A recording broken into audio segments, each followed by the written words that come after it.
Igualatorio Cantabria, más cerca que nunca. Esentia, nueva póliza de atención esencial, desde 22 euros sin copagos. 942-229-600.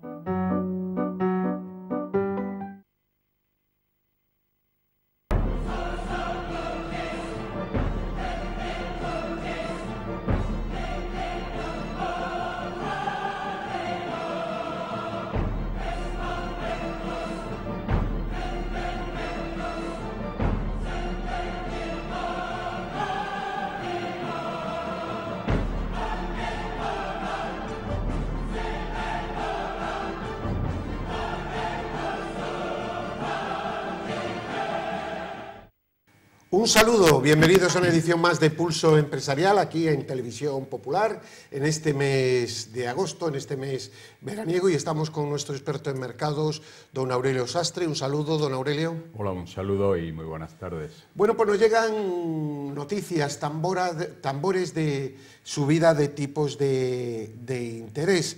La elevada deuda, concreto con el Banco de Alemania, no con el Banco Central Europeo, con el Banco de Alemania, que tienen algunos países de la Unión Europea, Italia preferentemente, España, es otro aditivo más para aunque no hay fecha de pago, es decir, no tienen fecha concreta de tener que pagar esa deuda, para que pueda haber una subida de tipos ayudada precisamente por esa ralentización del consumo. Se puede producir varios efectos. Por un lado, el Banco Central, concretamente el Fondo Monetario Internacional, que está advirtiendo de una posible ralentización de la economía, con lo que ello puede traer. Y por otro lado, una posible subida de tipos.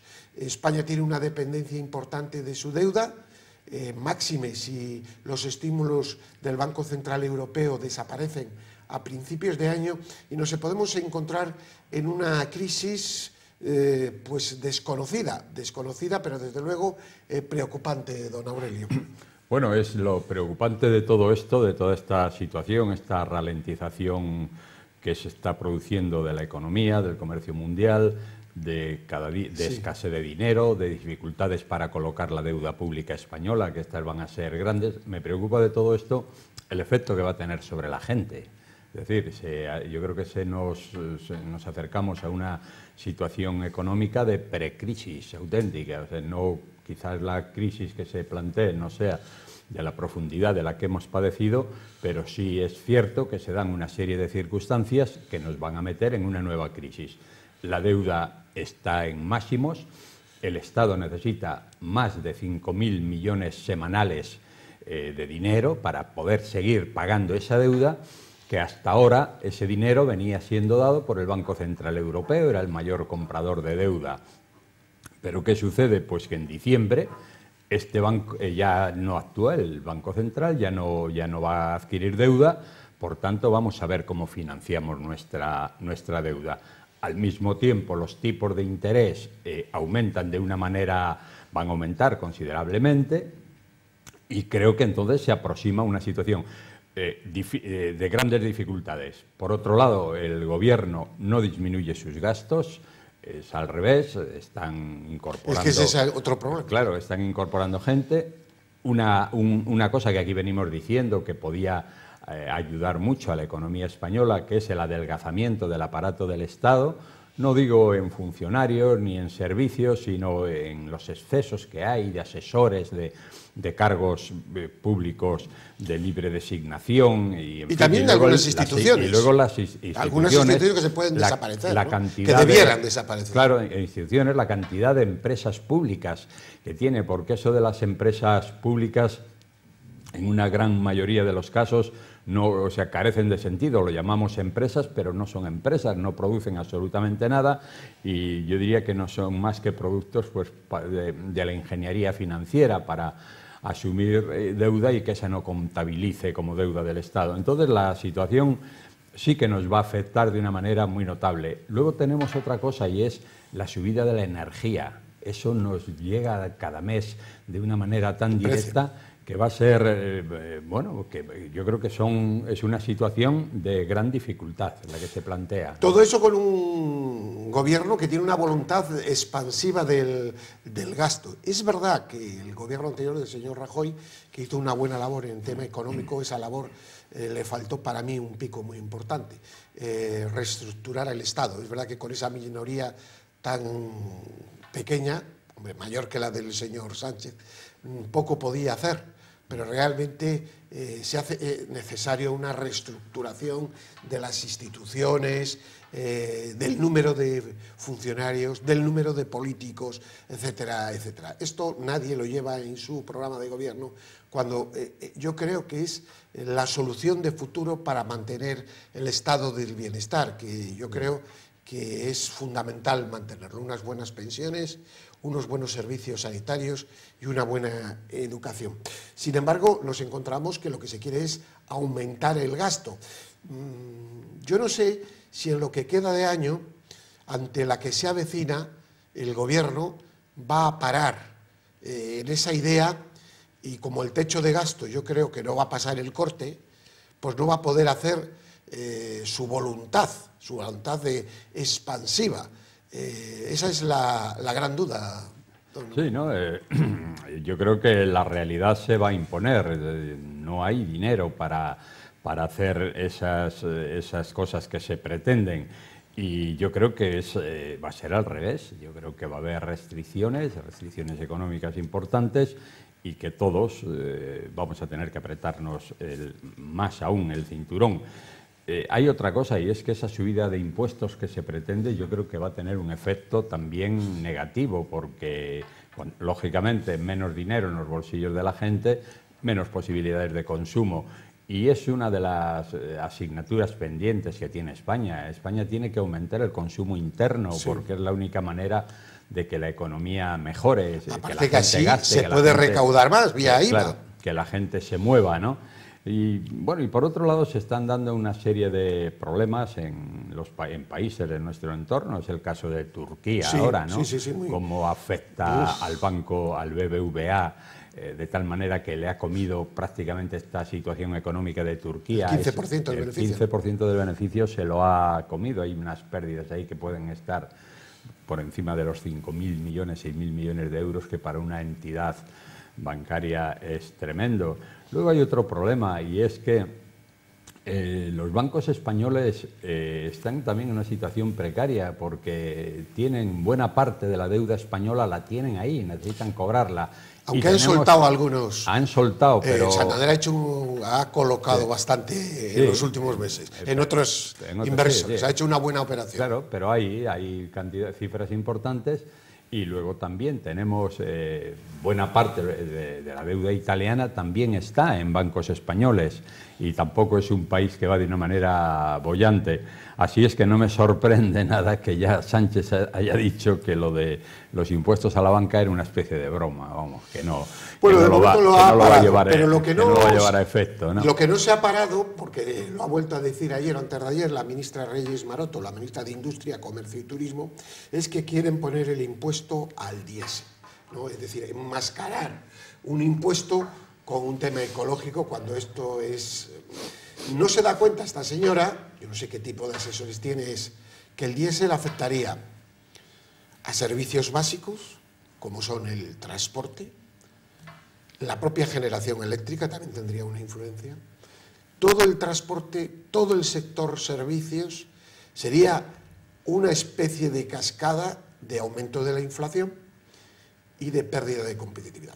Pero al sector transporte, y me refiero al transporte marítimo, transporte terrestre, etcétera, sería un poco menos que la puntilla, porque están con unos costes muy ajustados. Ya ha repercutido bastante la subida de los carburantes en los últimos meses, y sus márgenes son imposibles. Eso garantizaría seguro paros, problemas en este sector. Entonces quiere utilizar la facilidad, decir que el gasóleo contamina, etcétera, cuando el nuevo gasóleo, o mejor dicho, los nuevos motores que te hacen diésel son tan seguros ecológicamente como los de gasolina.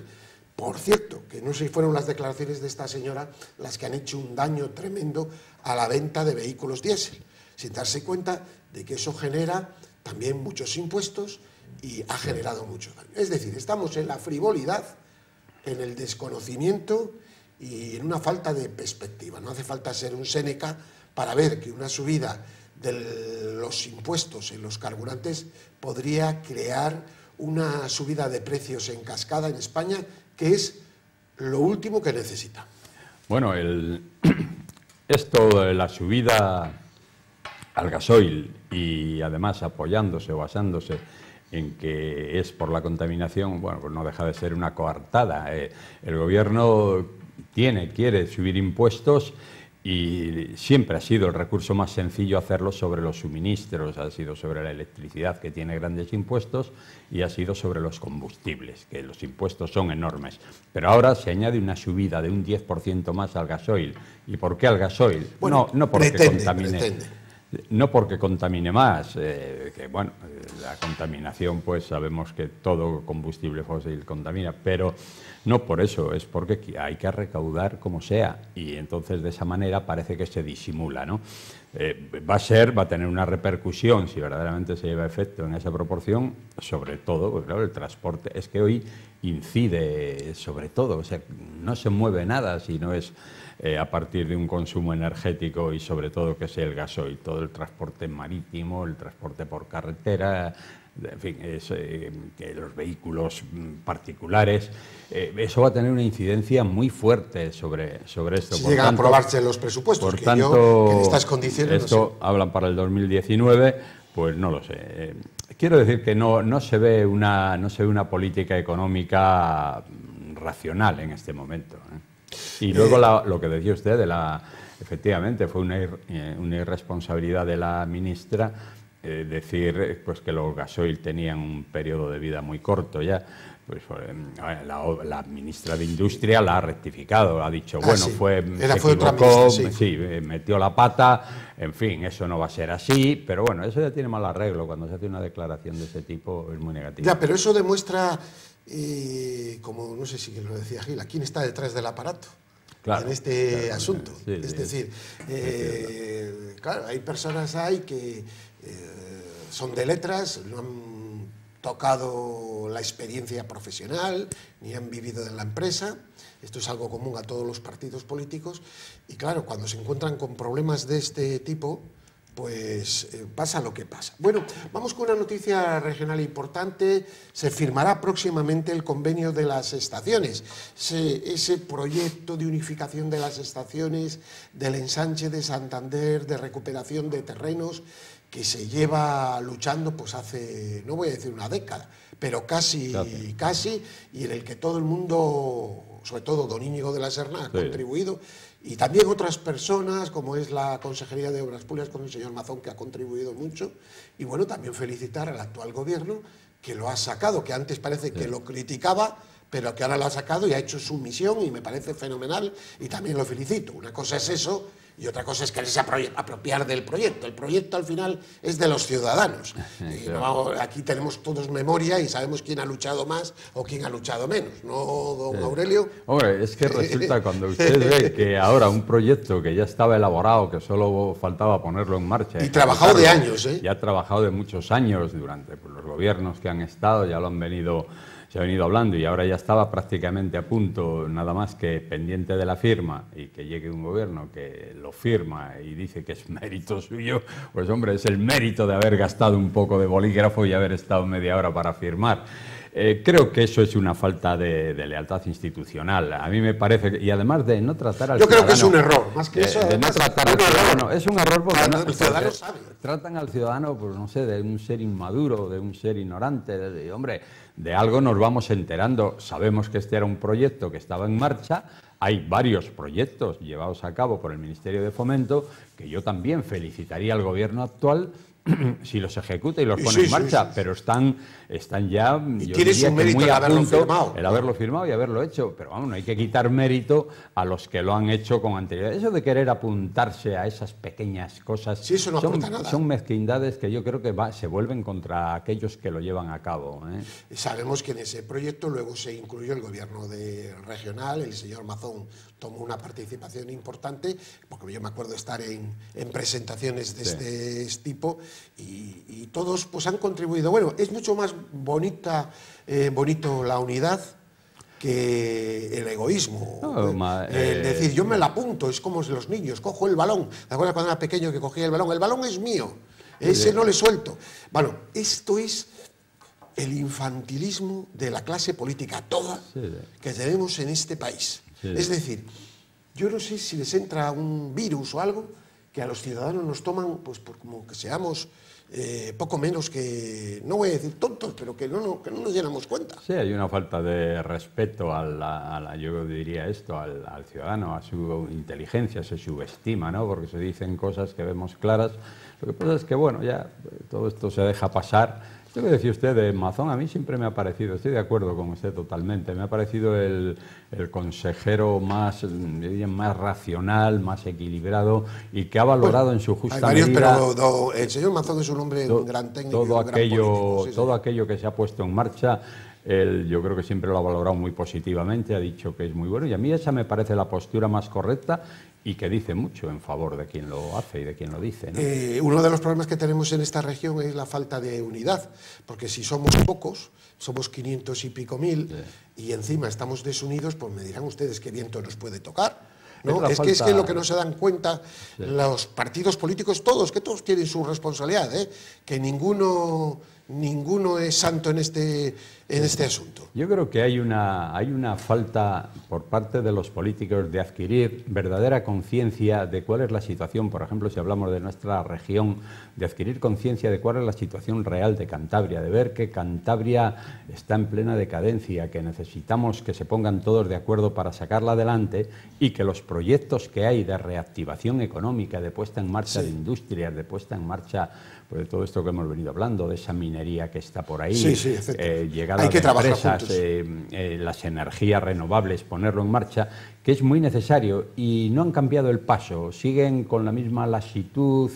y ralentizan todo, porque ahora mismo se está viendo estos proyectos que ya en España se están poniendo en marcha en todas partes para generación de energía eólica. Estamos viendo que aquí se han rechazado todos los proyectos por medio ambiente y luego por otra parte vemos zonas donde la implantación de eso pues no genera grandes problemas, no lo podemos comparar ni mucho menos con el fracking, que a mí me parece muy bien que eso se limite en una región como Cantabria, pero la energía eólica es absolutamente viable y ya vemos que hay regiones donde se iban a instalar parques, zonas que están poniendo la proa a esas inversiones y esto desanima mucho a los inversores y nos podemos encontrar que nos dejan, se van y perdemos el tren.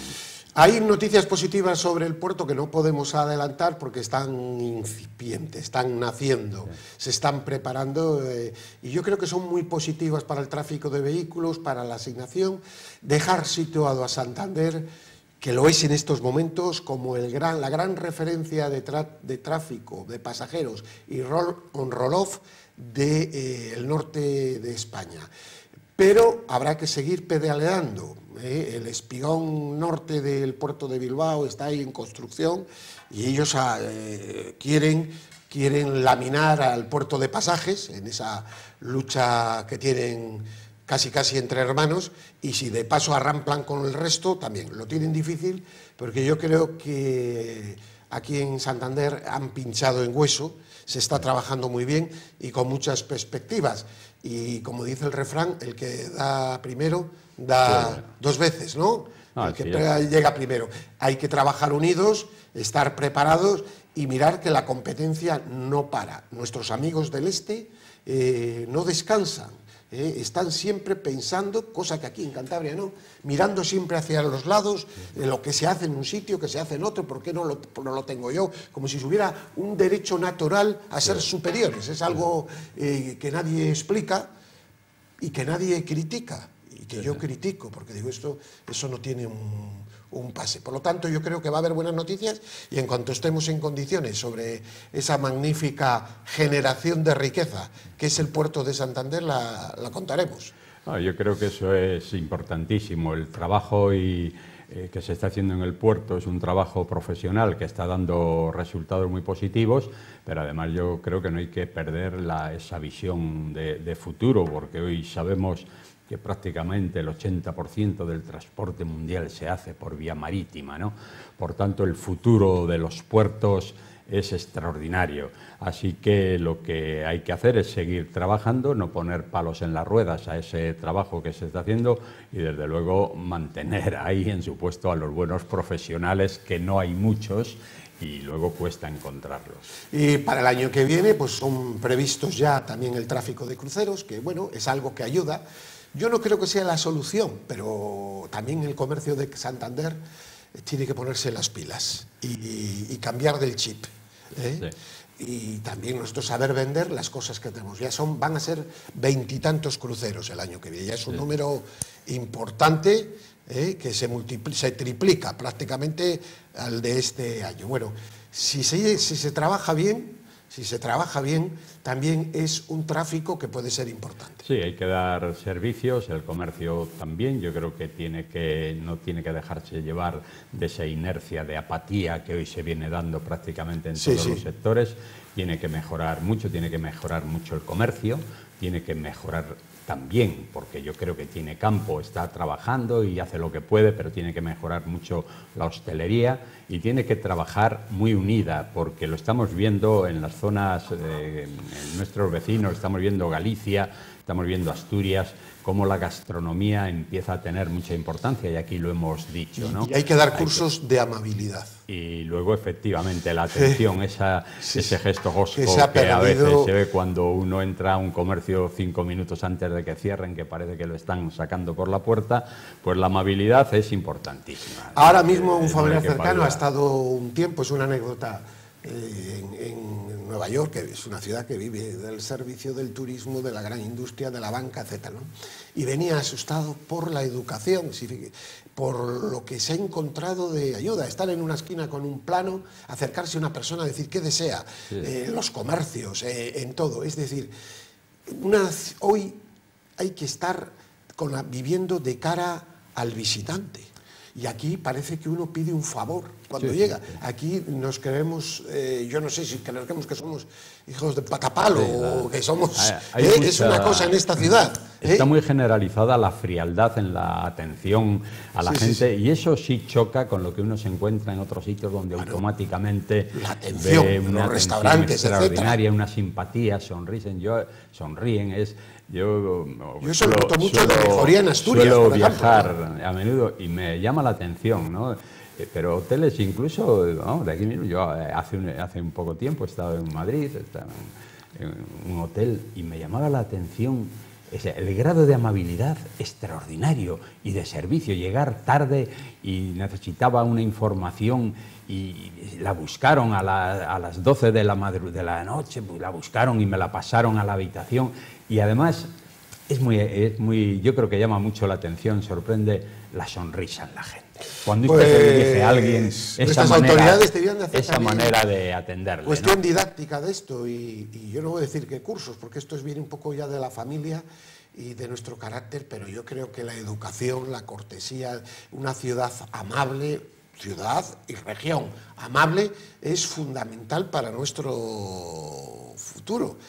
Y yo creo, y en esto tengo que criticar levemente, no digo que todo sea así, el sector comercio de Santander necesita cambiar el chip, porque si no está apañadito, apañadito, y buscar nuevas fórmulas y menos quejarse y más hacer cosas, porque evidentemente la demanda es pequeña, pero si no tenemos nuevas ideas, poco podemos hacer. Ideas, hay que pensar que hay una competencia por ahí alrededor que no se duerme y donde todo aquello que se haga en esa dirección puede contribuir a atraer gente a Santander. Bueno, pues don Aurelio, muchísimas gracias por haber estado en este pleno mes de agosto y hasta la próxima semana, si Dios quiere. Pues muy bien, muchas gracias. A ustedes que sigan disfrutando de un buen verano. Paz y bien.